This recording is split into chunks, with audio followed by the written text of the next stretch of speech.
Hello everyone, this is Shah from Spire Podcast. Welcome back to another episode. In today's episode, we have Anderson Seglado. I hope I'm pronouncing the name correctly. I'm very bad at pronouncing it, so excuse me for it. Welcome, Anderson, to the show. Yeah, pleasure. It's Salgado. Oh, I've heard sorry. multiple places where it comes from, and allegedly is Portuguese. But I've also seen some Uh, Spaniards and some other Hispanic descent that it's another well-known last name. But let's just, for the simplicity purposes, is let's say that it's just Hispanic, I guess. that's cool. Really cool. Yeah. So, Anderson, can you introduce yourself to the audience? What do you do, and what's your background experience? Sure, I'll try to make it as brief as possible. So, Anderson Salgado, I am 38 years old. I'm currently in the e-commerce Amazon space. My background is very diverse. So, I spent 12 years in the Marine Corps, in the U.S. Marine Corps. I joined when I was Hmm. 19, and as I was transitioning out and got my degree in business administration from the University of Nova Southeastern University.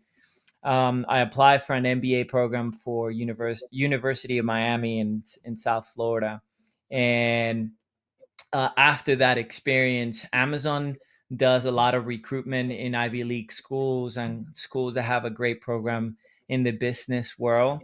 In that year, University of Miami was top 30 or 40 among MBAs nationwide, and we had Mhm. some recruiters coming through from Amazon trying to get people from MBA schools. So I was fortunate enough to get recruited by Amazon to simplify my process. Not an easy process to go through. I had to go, I think it was 8 total interviews that Amazon does. And I was Hmm. placed in the beauty category. So Ah. interestingly enough, I'm a former Marine. There's not such thing, but a Marine going through the beauty category is not necessarily the norm. Um, but I was given again a platform of 2,500 brands in a very high demanded, high growing category, as you probably know, in the Amazon ecosystem. At the time, the Amazon beauty category was about 600 million. By the time of my departure, it was about 1.7 billion. And this is 2015 when I got recruited by Amazon. And interestingly enough, I moved my family and myself from Florida to Washington, work with Amazon for a few years. But I always wanted to be an entrepreneur, wanted to build my own business.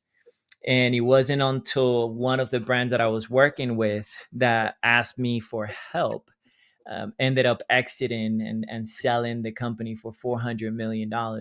And one was Hmm. primarily driven by a recipe, a plan, or a strategy that I formulated in a 2 year period.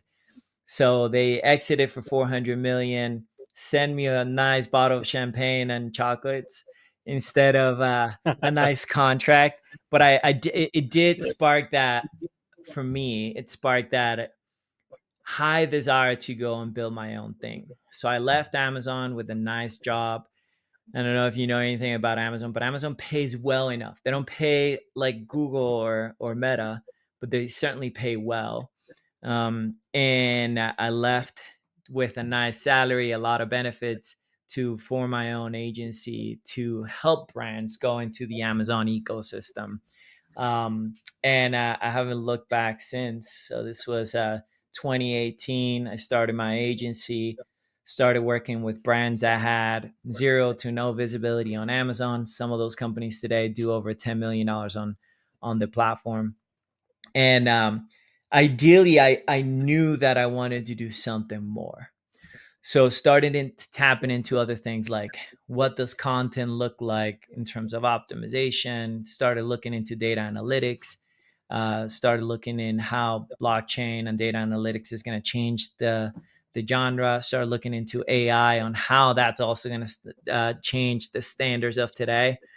And did more school. And currently, I'm going through a program with data analytics from Caltech, done some other stuff with MIT. But ideally, the reason why today I guess we're having this conversation is, how do I go from zero to where we are today using essentially Amazon as a niche market, and how can we grow a niche market into something significant? And I mean, this could be one of your audience members today, right? It's somebody who has a nice job, they're been entertaining to just leave, and I think the best way to just do that is to start, have a plan of attack, and just go for it. So that's a little bit background about me and where we are today in terms of agency and what are we doing. Happy Mhm. to dwell more on what it means for someone who's starting in e-commerce or building a brand. But yeah, we got a lot of experience on that. We've seen over I've worked with other 3,000 brands over the last 10 years. Some of those Oh, brands cool. are large, like L'Oreal, Neutrogena, Proactive. We've done some work with the LOL dolls. We've done some work with other giants in the pet industry like Pet IQ, Brandless, so you name it. But we've also worked with small brands that don't have any visibility, don't know what they need to do to dominate in the market, or at least play somehow, some way in the marketplace. And Mm. that's what we do. We grow brands on e-commerce. That's really cool. That's really cool. And yeah, you really got nice background experience, especially in the beauty category Mhm. as an internal employee. So, did you also work on beauty category with perspective of launching on Amazon, or was it only inside Amazon? No, great question. So I've done both. So on Amazon, I Mhm. started in the beauty category, mass beauty category again, L'Oreal, Neutrogena, Proactive, Revlon. And based on that success, I moved over to the professional beauty category, but working with brands like Olaplex, Oribe, Dyson appliances. And now Amazon, back in the day, it used to be called luxury beauty. Now Amazon has split that into three different divisions, or four different divisions rather. One is going to be the mass beauty, then you have your professional beauty, your premium beauty, and then your luxury items. Um, so again, back in the day, it was only mass beauty or luxury beauty, and then little by little they started segregating more. That's going to continue, by the way. I tell everybody that I speak in regards of the beauty industry. It The way Mhm. that Amazon has designed it is that once it's saturated, then they'll create another subcategory. Give you a prime example. Yeah. Um, if you're in the beauty space, you have a shampoo that it's in the mass market, right? In the US is Mhm. somewhere, again, somewhere between $6 and $12. And then you have a product that is more specialty, like a professional product. Then those range heavily, right? Anywhere from $30 to $45 for a shampoo.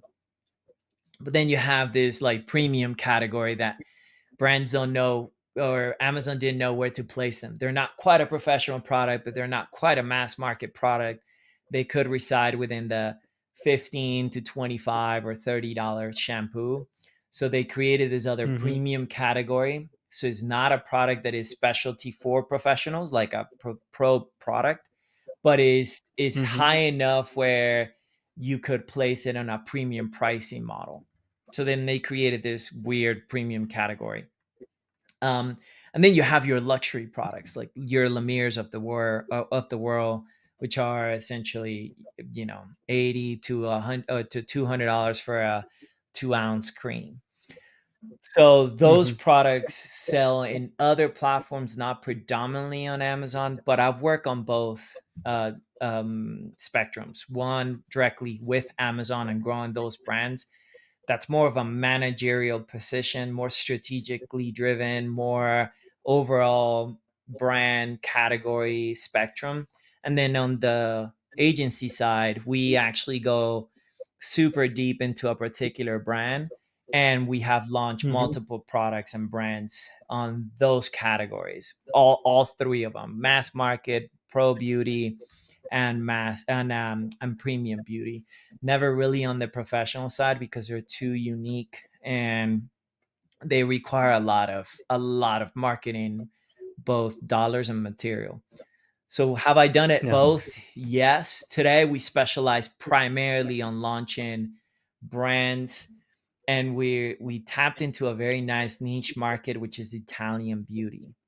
So Mm-hmm. um, I don't know if you want to know the story, but I started working with a couple of Sure, brands sure. from Go ahead. Italy, and I was completely impressed. If you ever been to Italy, or if you know anybody who's been to Italy, it's like they start claiming that everything in Italy is phenomenal, and it truly is, right? From the food Mm-hmm. to the coffee to the beauty products to the fashion to the shoes to the luggage Ah. to the scenery to the beaches to the mountains, everything in Italy. I know I'm being biased, but it's beautiful. It's well crafted, well made, great ingredients.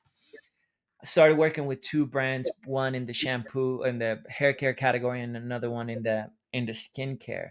And I fell in love with their products, their methodology, how they approach product creation, how they approach product formulation. And then again, I had a great idea. It's like, why not really concentrate on Italian beauty in the US? So it's a niche Mm-hmm. market on its own.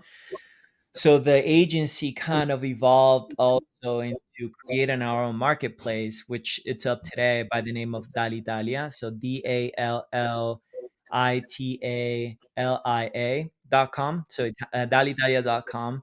And the idea behind it is to Mm-hmm. bring Italian beauty products into a marketplace that it's already saturated, right?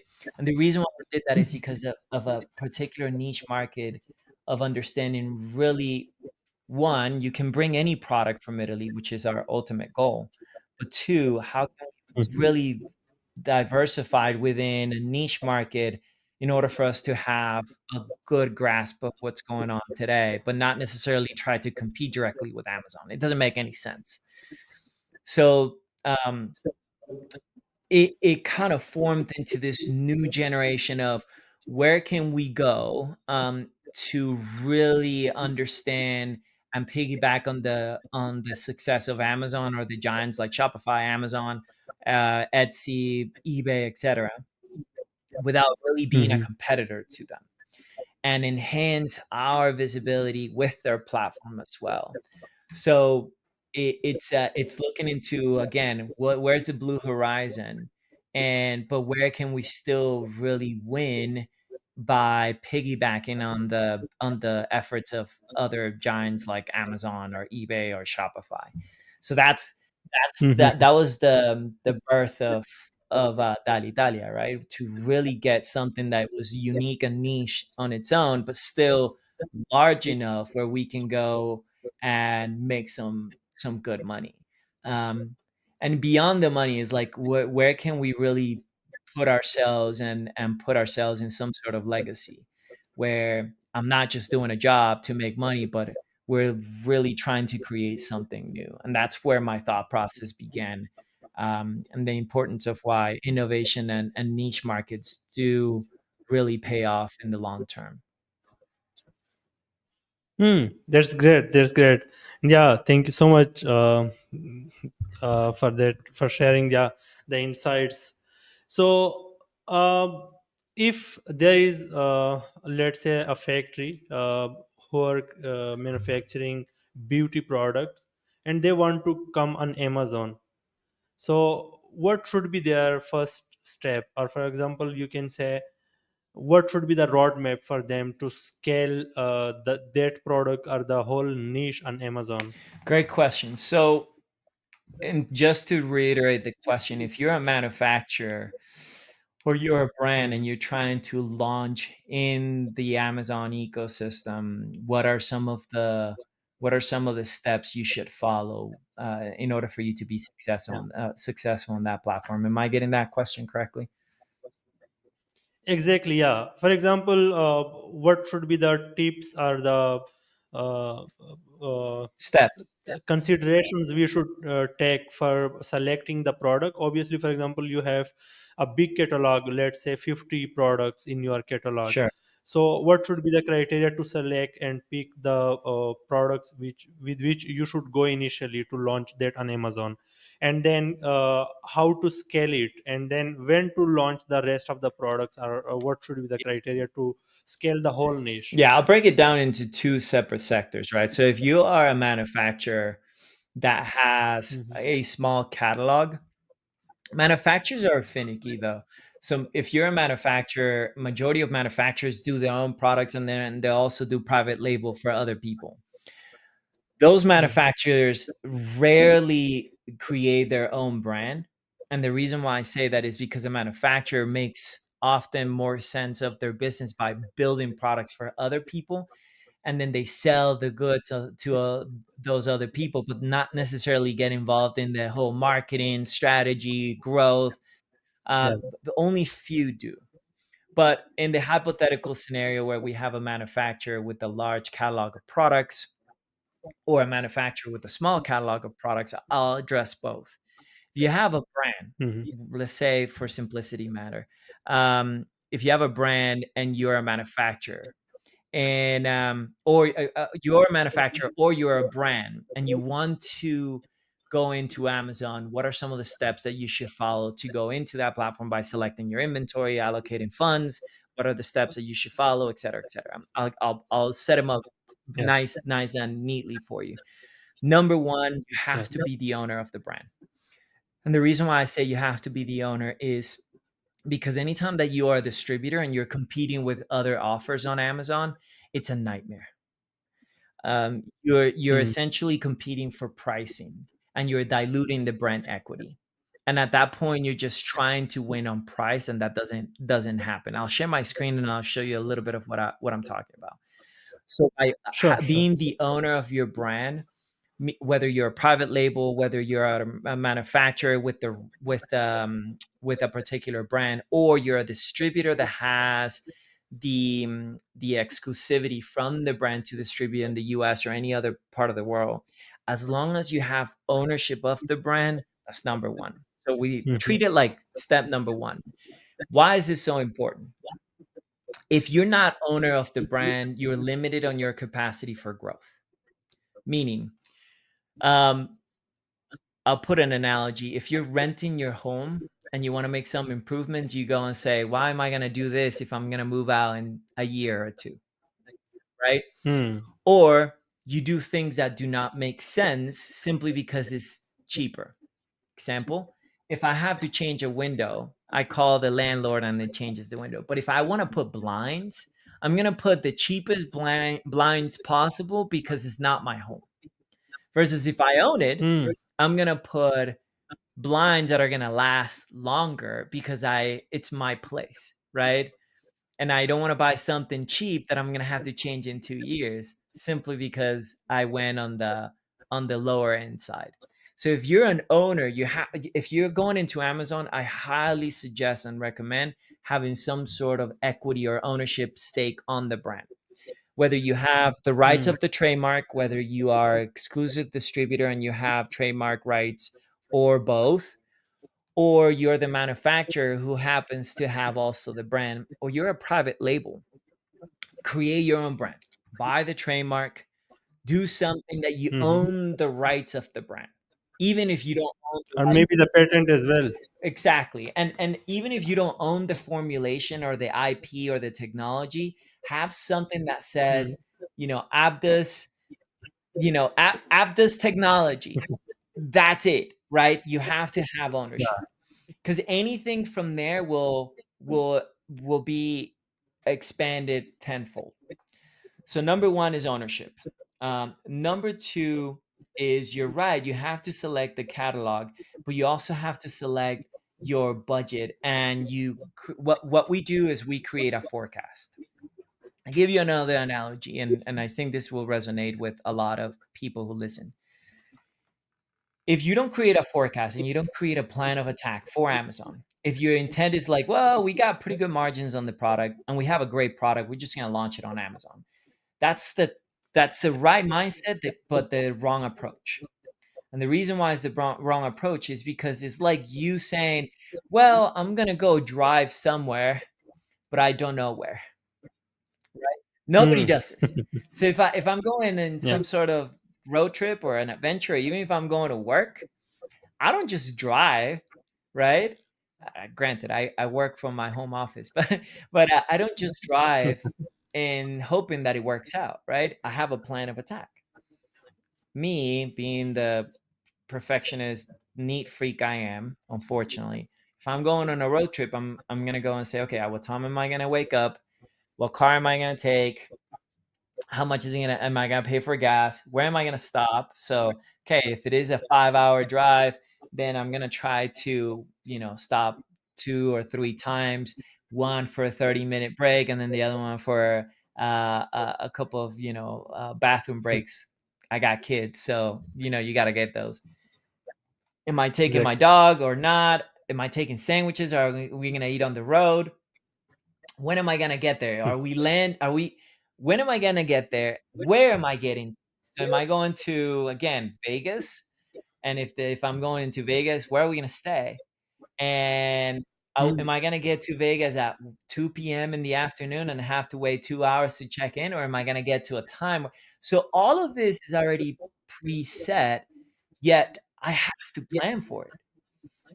Most brands that go on Amazon don't have that plan. So second step is ensure that you have a plan, which includes a forecast, a budget, and then also selection of your catalog. And if you have a multi-array catalog, multi-product catalog, then pick the best sellers to go into Amazon or the products that make the most sense. Give you an example. Mm. I have plenty of brands that have professional products, and those professional products are 1,000 ml shampoo. Does a 1,000 Mhm. ml shampoo sell on Amazon? Perhaps. But is it the most common sense product to launch? No. It's too big. It's too big, too bulky, too expensive. You're gonna now ship this product on Amazon's warehouse. It's just gonna stay there. Nobody's gonna buy. Only professionals are gonna buy the product. Or is it um, another product that seems too big, not conducive for that platform, or is it a product that is too expensive, not conducive for the platform? So it may be your best seller, but it may not be the right product for an e-commerce. So comparing that to your current catalog makes sense. And then the other portion is, are you picking a catalog that complements each other? Give you another example.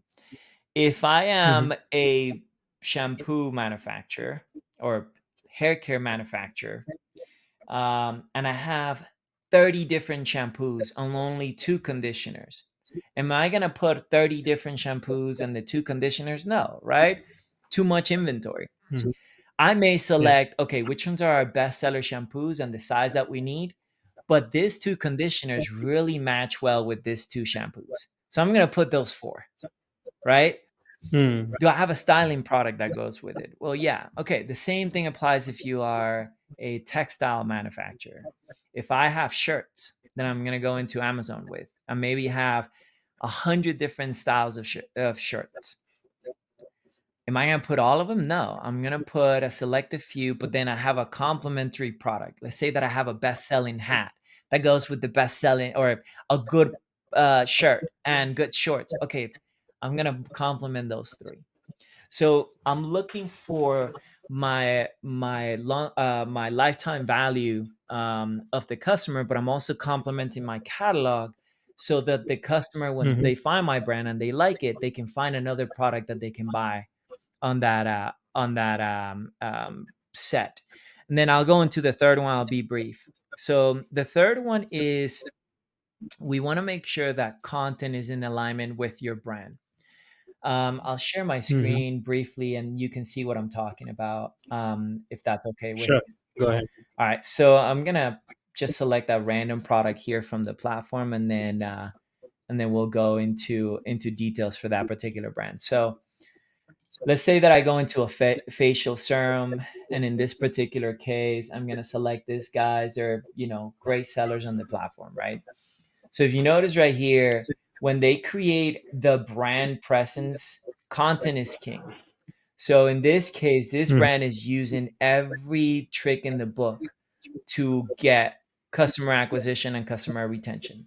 So they have great imagery, explains everything what their product is. So this is essentially a snail secretion filtered skincare moisturizer, bestseller in the category. They have a great title, great images. They got a video. Then they also have great bullet points that use SEO. Then they have complementary products in their same category that people buy together Mm. in conjunction with. A lot of those are sponsored products. So hear me out. They grab this product and then they're sponsoring this too as complementary to that regimen. So they're paying advertising on these two products to go complement this one. Then you have great content. So this is called A plus premium. They're giving you the results, the benefits, the ingredients, and how to use. They're putting videos in the platform. They're putting all the accolades that they can have. And then they have essentially more information about the brand through editorials. They do articles, they do videos from consumers. So the moral of the story is content is king, and the right content, it's conquer, right? It's not even a king, because that's how you're Exactly. going to present your brand on the platform. And then the fourth step that I'll go through super quickly is rinse and repeat. Use your advertising, ensure that you own the brand or the products that you have, ensure that you have a plan on launching that particular subdivision of products.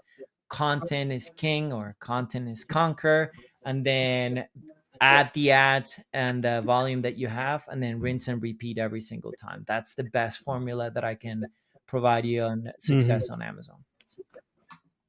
Yeah, I think there's a very practical steps and formula. And regarding the content is king, so my audience know that I have always talk about that. You don't sell your product on Amazon. You are selling your product content or your Right. product images to the That's right. buyers, because they don't see the product. They are seeing the Yeah. pictures, and they are seeing the content which you wrote. Right. So it's like the conversion depends on what you are writing there. Yeah, and So yeah, reviews and ratings are king as well. They go with the exactly. content. You may have the greatest, content ever, but if you don't have testimonials and Yeah, reviews, then you really don't have a brand. So investing on that makes a lot of exactly. sense. Exactly, yeah. There are two types of things on the product page.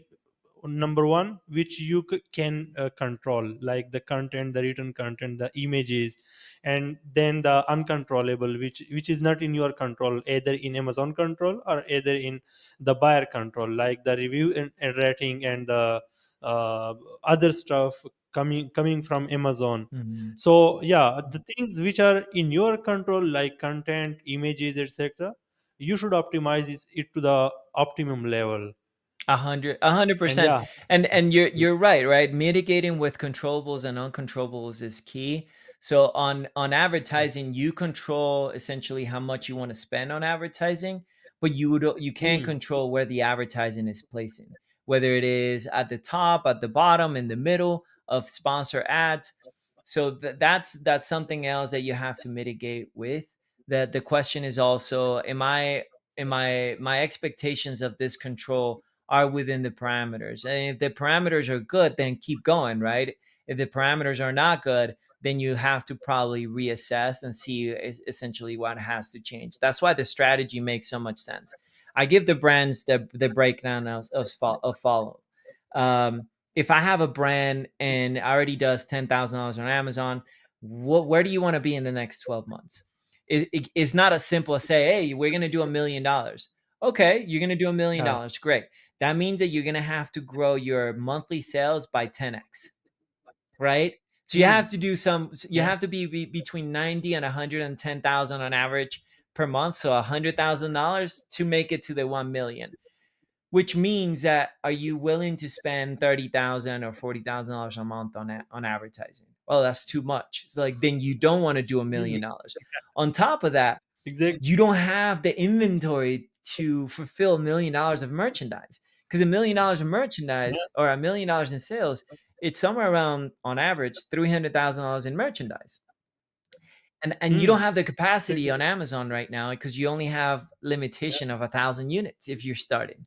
So you can get there so quickly. Um, I know we're running out of time, but I give you a good analogy. If you are Hmm. playing a video game and you are in mode one, meaning that you have, the let's say that this is like a Zelda type of game where you have your sword and your shield and your armor. You can try to fight the big boss, right? On Mm, stage one. You have to accumulate yeah. better weapons and better armor and more skills, and then you got to defeat a bunch of people. You can't go against the Mm, number one in the category if you haven't been number 10, right? If you haven't been number 5, if you haven't been number 2. So the idea behind of a lot of brands is saying is like, well, look at the number 1. It's like, stop looking at number 1. Look at number 100. Let's get to 100 yeah. first, and then let's do it like Exactly. the battle on video games, and we defeat one single boss at a time, and then you accumulate better skills and you accumulate better tactics, and then we have more money for advertising, and we have more money for product discounts, and we have more funding for articles and UGC. Okay, now you're good to fight number 20, not number 1. Number 1 has been on that platform consistently. They have done everything right. They have the skills, they have the budget, they have the inventory, they have the fulfillment, they have the customer feedback. Be realistic on your approach. Treat it like a video Mm, game. exactly. You're gonna get killed if you go with the big boss.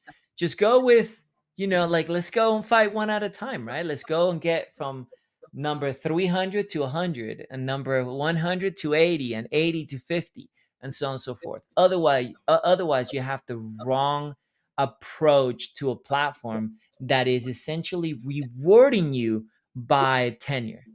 You got to be there a long time. You got to pay your dues. You got to do certain things right in order for you to be number 1. It won't happen overnight. So that approach is valuable for brands simply because they now have the right expectations going into the ecosystem versus just trying to say, look, we got a better product than a number 1 seller, and these guys are doing $3 million a month. They've been there 6 years. You just started. Mm. Like, it's like playing tennis with a professional. Yeah, You'll get destroyed. exactly. Like, it won't happen. So just play with some amateurs first, man, and see how you do. Exactly, exactly. It's the same like you see an MMA fighter with the age of That's 45, and right. you say that, oh, I'm 21, I'm more strong, like I'm more younger, I can beat him in the ring. And when you go, you will be Demolish, even though down he's with one 45. punch. Well, that one does have a factor too of, um I always say, like, there's certain brands that have some sort of competitive edge, right? So in some Mm, cases we have worked with brands that have a patent and they're new to the platform, but they have been developing this patent for 5 years, right? They have been developing a mm, technology for 5 years. So it's like this UFC fighter who may be 22, 23 years old, and this is their, UFC debut, but he's been fighting since he's 15, and he just delayed it so mm. much that now he knows the name of the game. So that does play a Yeah, factor when we have certain brands that, if any of your audience has a product that they think, right, that it's the greatest thing after sliced bread, right, and they have a technology, a patent, some sort of process, ingredients, formulation, something very unique, right? Well, my friend, you may be the exception, but you're definitely not the rule. Everybody else is using the same methodology. So everybody else has to exactly. play the game for a longer period of time. So there are Yeah, some and outliers. every supplier tell you that this is the unique product I have ever I agree, but the produced. deep down though, deep down they know it's Yeah, like, well, our product is good, but are we better than this other product? Maybe like we exactly. just need to look. I mean, look, I go to like I go dance salsa, right? With my lovely wife, and I go and dance salsa, right? And I know that there are some people in there that dance way better than I do, right? Like I know that there's some people who dance so much better. They know better moves and better spins and whatever, right? That doesn't mean that I'm bad, right? Like I feel Hmm. like I'm great at what I do. But when I look deep down, it's like, yeah, that guy dances better than I do. Same thing applies with products. You have, as an owner of a brand, you have to put yourself in that humble environment, in that humble opinion, and say, okay, we're great at this, but we're not the best at everything else. So that's why people hire some people like us. You're not going to be great at Amazon if you never done Amazon. You know this, right? And everybody that has gone into your Exactly. podcast has said is like, yeah, I've been doing Amazon for 5 years. I'm still learning. Yeah, Amazon is one of those that will true. give you something today and it's completely irrelevant tomorrow. It doesn't work, Exactly. right? Like I remember Yeah. when we were doing things like putting inserts in our product. We're putting inserts in our product. It was killing it. It was doing Hmm. so well. And then all of a sudden, Yeah. Amazon put a rule that you cannot put inserts that will drive traffic away from the platform and will sanction you. Yeah. So we go from winning majorly to go and say, Hmm. wait, guys, we can't do this anymore. It's like UFC fighter now he can do an eye gouge or like hitting the groin, but now you can't do that. It's like, dude, that was my move, you know. So what I'm saying to you is like Amazon likes to change the game, and they don't do it arbitrarily. They do it on purpose. And the reason for it Yeah. is because the more engaged you are with the platform, the more emphasis you'll put on the platform. Instagram does the same thing. They Mm. change the algorithm frequently. TikTok does the same. LinkedIn does the same thing. When they change the Yeah. algorithm to a degree where the same traffic you were driving yesterday is not the same today, it makes you adapt, but adopting a new skill requires time, and that time requires you to be focused on the platform, spending more money on the platform. It's a brilliant but very unethical strategy in my eyes. Um, but it still makes a lot of money. It still makes them a lot of money on a daily Exactly. basis. So what we can do is be at the front of that technology and innovation, and then just grab our clients and our brands and say, listen, you do what you do best. And what you do best is creating Mm. great products. Tell me the story. Yeah. Give me the story of the product. Give me the story of how you came up with the idea. Give me the story on why this formulation works great. I'll Mm. be doing everything else on SEO, on algorithm, on understanding traffic, on capturing your customer acquisition and your retention. Don't worry about that. You worry about doing what you do best. Otherwise, you get these owners like, well, I know a friend who spends, $5,000 a month in ads and they get $50,000 in sales. It's like, you are not your Mhm. friend. you you don't have that product, and you haven't been Exactly. well, you haven't done what they Yeah. have done. You're a complete different person, man. So treat yourself Yeah. as something else and say, okay, what are my strengths and my weaknesses? Let me outsource my weaknesses and let me double down on my strengths. Exactly. Exactly. Yeah. And most of the people are getting inspired from influencers who show you that okay, this is a product. You can source it for $1 from Alibaba, and you can sell it for $30 on Right, Amazon right. with $29 net margin, and then you will be millionaire after selling 1,000 units. So Yeah. this is how people come to the niche with this mindset. It's a lie, and the problem with that lie is that you believe that lie to the fullest, and all of a sudden you spend tens of thousands, hundreds of thousands, millions of dollars, and then you go and say, hopefully not millions. Hopefully you capture it when it's only tens of thousands. But the problem is that you go and say, this wasn't as I pictured it would be. And this happens to a lot of brands. Um, so Exactly. so so realistic expectation is key. The other thing that I tell my clients on our brands, and even when we do it for our own brands, is you are now the bottom of the pile. You are at the beginning of the game. Get the sword, Hmm. get the better sword, the better shield, the better armor, little by little, and then we'll continue to fight the battle. Don't try to go in guns blazing all at once, because then the problem is that, again, you build up the wrong expectations. And then again, there's a lot of schemes Hmm. out there with social media and influencers. Yeah, I make $500,000 working from home using Amazon drop shipping. Again, Yeah. you're a unicorn. You are a Bigfoot riding a unicorn. And if you have really done that, good for you. But can you replicate that? The chances are no. But that's why you're selling your course, right? That's why you're selling people um, why we do what we do, because we did it once, but that doesn't mean that you can do it over and over again. So, but Exactly. consistency is the name of the game in my eyes. Is practice doesn't make perfect. Practice makes consistency, and consistency makes or gives you the ability to stay in the game longer. So that's the biggest learning habit that we have had, which is, I'm not trying to get a six pack in one day, but I'm trying to work out every day so I'm healthy, which will then lead into the six pack. So the same thing applies with our Exactly. Amazon brands, right?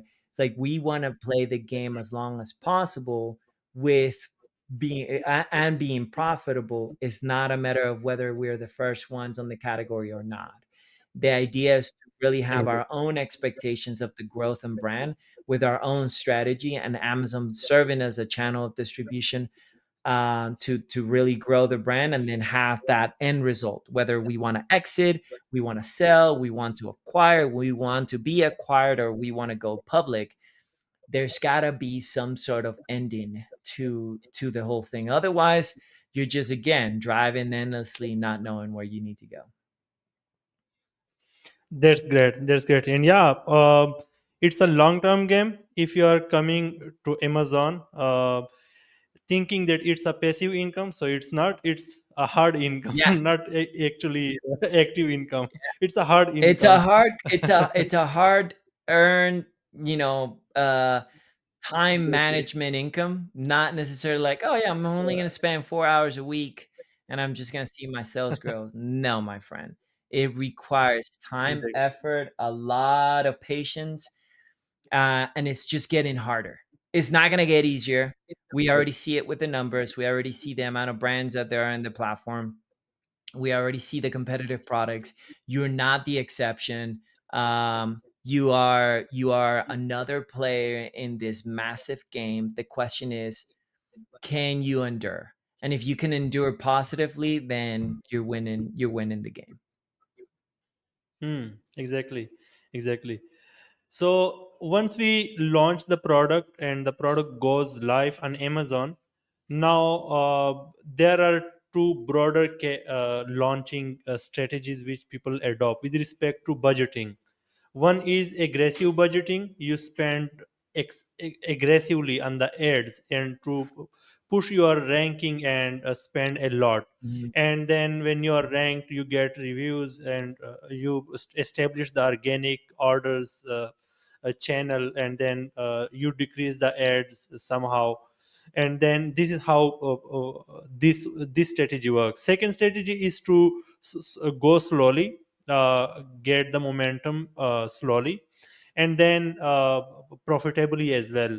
And after some time you can push it harder. Mhm. So for the beauty category, what launching approach do you normally use and what do you recommend? Great question. So, I would say the following. I'm gonna use and please let me know how we doing with time, but I'll be brief. Um, Yeah.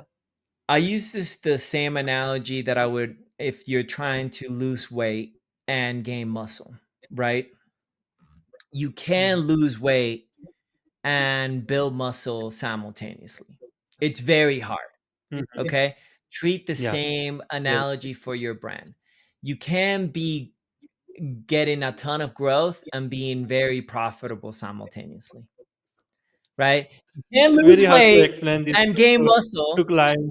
at the same time, just like you Yeah. can be profitable and have growth simultaneously. And Exactly. if you do, Exactly. again, you're a Bigfoot riding a unicorn. So the way that I see it is, okay, let's set up a plan. More on that strategy, right? Let's set up a 5-year plan on Amazon. That's too long. Anderson, that's too long. Let's set up a 3-year plan on Amazon. What's my 3-year plan? Yeah. Okay, 3 years goes by quick, but let's set up a 3-year. Mhm. The first 3 years is going to be grow as much as possible with very little profitability, even zero or sometimes negative, depending on how your business, if your business, whether or not can afford it. And then let's Mhm. straighten those out on the last year and then be profitable last year. Well, now Mhm. that you mention it like that, 3 years is not enough. Why? Because if you're trying to do $0, if you're doing $0 right now and you're trying to do $1 million next year, again, you have to grow from Mhm. 0 to $100,000 a month. Let's say Yeah. that you achieve that, which we have in the past, but the owners of the companies were extremely aggressive and they had the budget to support it. Okay, Yeah. then that Exactly. means that the next year you want to grow to 2.2 to 2.4 million, because that's how we are. We're ambitious, right? Okay, you can be very profitable when you go from a million to 2.4 in 2 years on Amazon. You can't be too profitable. So then what's next? 5 million in 3 years? You want to be 5 million? Or or we say the following, well, that's a 3-year growth plan. That's not Mhm. profitable plan, right? So Yeah. if that's your plan, then the third year should be 2.4 million, but then you're keeping 1 million. That makes Mm. more sense. I'm exaggerating on the numbers. But if you have a 3-year Yeah. plan, okay, 1 million, 2.4, 2.4. But you keep, anywhere from 700 to $1 million in profit. Then that makes more sense, right? Mhm. 1 million in profit out of 2.5 million is excellent. But you get the picture. You can excel at your growth and your profit at the same time, because the money that you're Exactly. using for your profit, you're accelerating on your growth. You can lose fat Mm. and gain muscle at the same time, because if you gain muscle, you got to eat more, which slows down your Yeah. ability to lose fat. It just doesn't work, right? Exactly. So Exactly. ideally, okay, let's set up a 5-year. Well, then we grow 3, we make our profit in 2, and then we exit. Mm. Okay, that makes more sense. I'm gonna go from 1 to Exactly. 2.4 to 5 in 3 years, hypothetically speaking, Mhm. and then I'm gonna go 5.5 and 6 in year 4 and 5, because then I'm gonna keep as much Mhm. profit as possible so I can sell my company for $10 million in the next 5 years. Okay, that makes Mm. sense. So the plan of Yeah. attack in my eyes is, you don't have the expectation that you're going to be super profitable because you have great margins on your product, especially in beauty, and then grow a ton, because the money that you're going to use on your profit, you're going to use it for your growth. You can still pay all of the stuff, including your product and your overhead and your labor, and then whatever, agencies or whatever you're going to be using, but don't expect it to be very high profitable and high growth. It doesn't Mhm. match, right? So if you just want to be profitable, hey man, we don't care about how much we do on Amazon. We just want to have a 25% margin across the board. Got it. Ambitious, but that's a plan. Don't expect high level of Mm. growth though. Yeah. You can't expect high level of growth with maintaining 25-30% margin. So Exactly. so assume that you're going to slowly grow, or Mhm. plateau, or in some cases even decline, but then you'll maintain your levels of profitability. Okay, then now we got a plan. But Mhm. going in for day one with the right expectation makes more sense than going in with some ambitious expectation that you're going to do $1 million in year one and then you're going to keep $300,000 in profit. Does not happen. You cannot lose fat and gain muscle at the same time. And if you do, you're a prodigy and I commend you. Because it just doesn't happen. So that's kind of what I say to our brands, all the time, and it resonates well because they get it, right? It makes sense. Exactly, exactly. Yeah, sometimes when we conduct audit for clients, because we do it before onboarding them, just to check their goals and make sure that we can meet their expectations. And sometimes they write in the goal that, okay, I want to grow my sales and then I want to increase my profits. So uh, we mentioned them that, okay, we can work on one goal. Either we have to increase your sales, or whether either we have to work on your profits. But if we have to work on both, then it goes the other ways. Slow, Because of slow yeah, incrementality. exactly, So if that's your plan exactly. because you need to have Yeah. profit and you want to gain growth, then expect your growth to be no more, and I'm not even exaggerating, no more than like set your expectations at 1% per month. So you have a Exactly. 12% gain per year, but if you think about it, if I'm Hmm. doing hypothetically $10,000 a month today, and I have some standards of living. I want to maintain, at least $3,000 in profit because I have really healthy profit. Then you go Hmm. and say, okay, well, expect to now gain 1% growth, and any of that growth that you do get, put it back in the business. So if next month you do 11,000, right? Hmm. That's actually 10% Yeah. growth. But if you do Yeah. whatever, $500 more, then you grab those $500 and then you put it into the growth. So it's not disrupting your Mm. profit or your margin of the 3,000 per month, but any incrementality that you do get, you just put it back into the business's growth. So that's maintaining your standard or your level of 10,000 per month with $3,000 in profit, but then anything extra, don't increase your standard of living and it's like, oh, now I got 3,500. No, you stay with that Yeah. 2,500 or 3,000. Anything else, Exactly. reinvest it back. So that's another Yeah. methodology, but again, it takes way longer. It takes a lot of patience. You have to be in the right mindset. Mhm. You can have additional expectations, and stick to it, right? Like, set up the plan. I got a 3-year plan, I got a 5-year plan, I got a 1-year plan. As long as you have a plan, then it makes sense for you to follow through. Otherwise, you're just driving endlessly with not knowing where you're gonna land. Exactly, exactly.